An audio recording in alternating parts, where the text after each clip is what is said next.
proses untuk mendapatkan pengetahuan, pengalaman, dan keterampilan baru.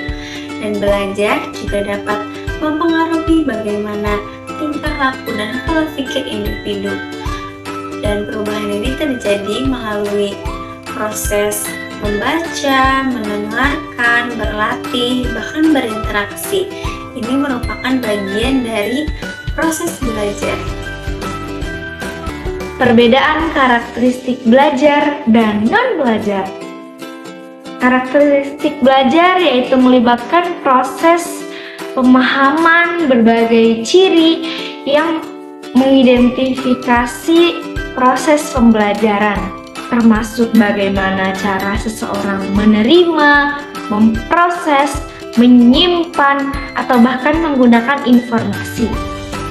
Nah, salah satu aspek utama dari karakteristik belajar adalah individualitas, yang dimana setiap orang memiliki gaya belajar tersendiri yang unik, yaitu yang dipengaruhi oleh gaya belajar, faktor lingkungan, faktor budaya, pengalaman, dan preferensi pribadi. Perbedaan ini menjadi sangat penting, yang dimana kita mengetahui kebutuhan masing-masing individu. Kemudian ada karakteristik non-belajar.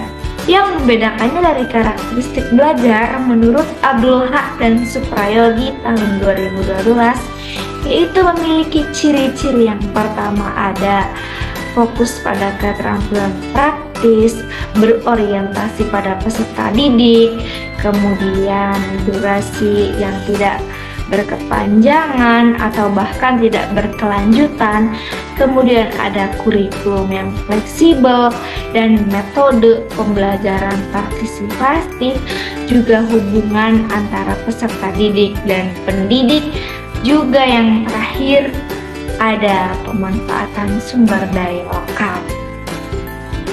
Selanjutnya adalah mekanisme belajar.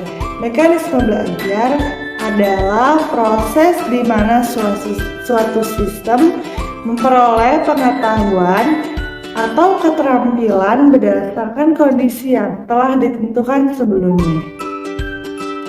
Tahap pertama yaitu tahap persiapan. Pengajar profesional dituntut untuk memiliki persiapan serta penugasan yang cukup memadai dalam bidang ilmu pengetahuan maupun dalam perancangan program pembelajarannya. Oleh karena itu, guru wajib memiliki kemampuan, pengetahuan, dan keterampilan dalam menerapkan metodologi dan pendekatan pembelajaran yang kedua, yaitu tahap pelaksanaan. Aplikasi proses pembelajaran mendeskripsikan dinamika kegiatan belajar siswa yang dipandu dan didesain dinamis. Yang ketiga adalah tahap penilaian. Contohnya, evaluasi. Evaluasi merupakan alat yang digunakan untuk menyampaikan tolak ukur keberhasilan proses pembelajaran, khususnya untuk mengukur keberhasilan. Teori yang berorientasi pada aliran behaviorisme oleh Pavlov. Nah, jadi dapat kita ketahui teman-teman bahwa Pavlov ini adalah seorang ilmuwan yang berasal dari Rusia, teman-teman. Nah, teorinya ini berfokus pada psikolog atau psikis manusia yang melalui stimulus dan respon. Nah, implikasi dari teori Pavlov ini pada pendidikan yang pertama pengaruh terhadap kebiasaan. Nah, jadi kita sebagai seorang manusia harus yang namanya mengatur waktu, mengatur kebiasaan kita. Yang kedua ada lingkungan belajar yang positif, teman-teman. Jadi kita harus mencari nih mana yang baik di lingkungan kita, mana teman baik yang di lingkungan kita, terus dan yang lain sebagainya. Jadi harus pintar-pintar dalam memilih suatu hal yang positif, teman-teman.